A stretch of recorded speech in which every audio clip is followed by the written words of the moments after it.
अब बात actual fight की, युद्ध की और जंग जो बखमूत के लिए लड़ी जा रही है। बखमूत की जंग निर्णायक मोड़ पर पहुंच रही है। पूर्वी यूक्रेन के इस छोटे से शहर में 9 महीनों से जारी जंग में दसियों हजार जवानों की मृत्यु हो चुकी है और अब ऐसी रिपोर्ट सामने आ रही है कि बखमूत जाने वाले यूक्रेनी जवान ये कह रहे हैं कि वे वापस नहीं आने वाले हैं। और उधर पुतिन की पलटन को लेकर दावा किया जा रहा है कि छोटे से इलाके को हासिल करने के लिए हजारों की कुर्बानी दे दी गई। देखिए,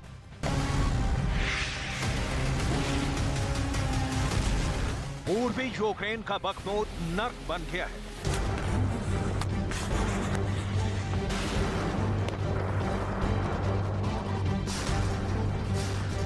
जहां देखो वहां बर्बादी।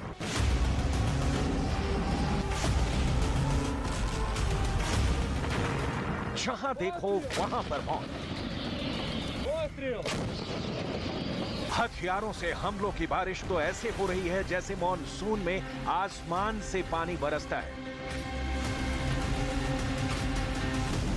करीब 70% बखमूत पर रूसी फौज और वैगनर आर्मी ने कब्जा कर लिया है। कुछ दिन पहले तक वैगनर ग्रुप गोला बारूद की कमी से जूझ रहा था और रिपोर्ट आ रही थी कि पुतिन के इस खूंखार प्राइवेट आर्मी को मजबूरी में कुदाल, फावड़े और बेलचे से आमने सामने की जंग लड़नी पड़ रही है। यहां तक खबर आई कि 2 दिनों तक वैगनर ग्रुप ने युद्ध विराम कर दिया था क्योंकि उनके पास गोला बारूद की कमी हो रही थी। और इसी समय में यूक्रेनी कमांडर बखमूत में मोर्चा संभाले हुए थे और दावा कर रहे थे कि उन्होंने एक हफ्ते में 1100 से ज्यादा रूसी सैनिकों को ढेर कर दिया।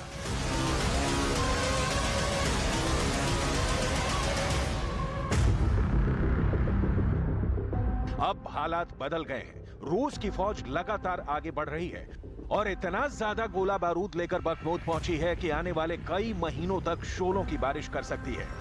हालात इतने बदल गए हैं कि यूक्रेन के जवान जो बखमूत की ओर कूच कर रहे हैं वो मानकर चल रहे हैं कि उन्हें लौट कर वापस नहीं आना है।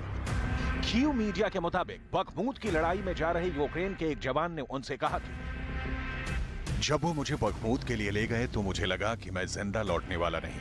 रूसी लगातार हमारे ऊपर हमले कर रहे हैं लेकिन हमारे पास गोला बारूद नहीं है, इसलिए हम उन पर जवाबी हमला नहीं कर सकते। मुझे पता नहीं कि मैं वापस आऊंगा या नहीं, हम सिर्फ मारे जा रहे हैं।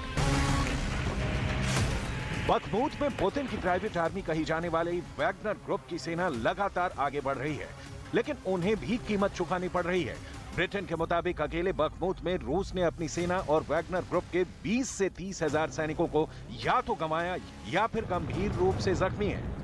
ब्रिटेन के मुताबिक बहुत ही मामूली रणनीतिक बढ़त के बदले रूस के मिलिट्री कमांडरों ने अपनी कई मिलिट्री यूनिट को कुर्बान किया है। ब्रिटेन के मुताबिक मई 2022 से 30,000 रूसियों की कुर्बानी, महज 25 किलोमीटर इलाके पर रूस का कब्जा, हर 1 किलोमीटर के लिए 800 जवानों की कुर्बानी, जिसमें से अधिकतर वैगनर ग्रुप के लड़ाके हैं।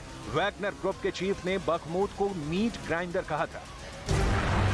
कहने का मतलब है कि बखमूत ने अगर यूक्रेन की सेना को डरा दिया है तो पुतिन की बखमूत वाली जीत ने हजारों सैनिकों की कुर्बानी से कीमत चुकाई है। यूक्रेनी सेना का दावा है कि रूस ने इतने ज्यादा और इतने तरह के हथियार बखमूत में झोंक दिए हैं कि उनके सामने टिक पाना यूक्रेनी सेना के लिए बहुत मुश्किल हो रहा है।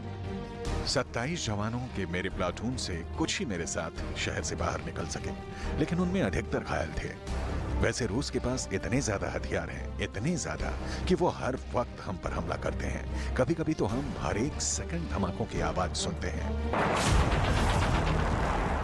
अमेरिका के मुताबिक बखमूत रणनीतिक तौर पर बहुत अहम नहीं है लेकिन फिर भी ज़ेलेंस्की और पुतिन दोनों बखमूत के लिए सब कुछ दांव पर लगाने के लिए तैयार हैं क्योंकि दोनों मुल्कों के लिए बखमूत की जीत हौसले की जीत है। बखमूत की हार हौसले की हार है और जंग के 386 दिन बीत जाने के बाद ज़ेलेंस्की और पुतिन दोनों को सैन्य जीत के साथ साथ राजनीतिक जीत को हासिल करना बहुत जरूरी है।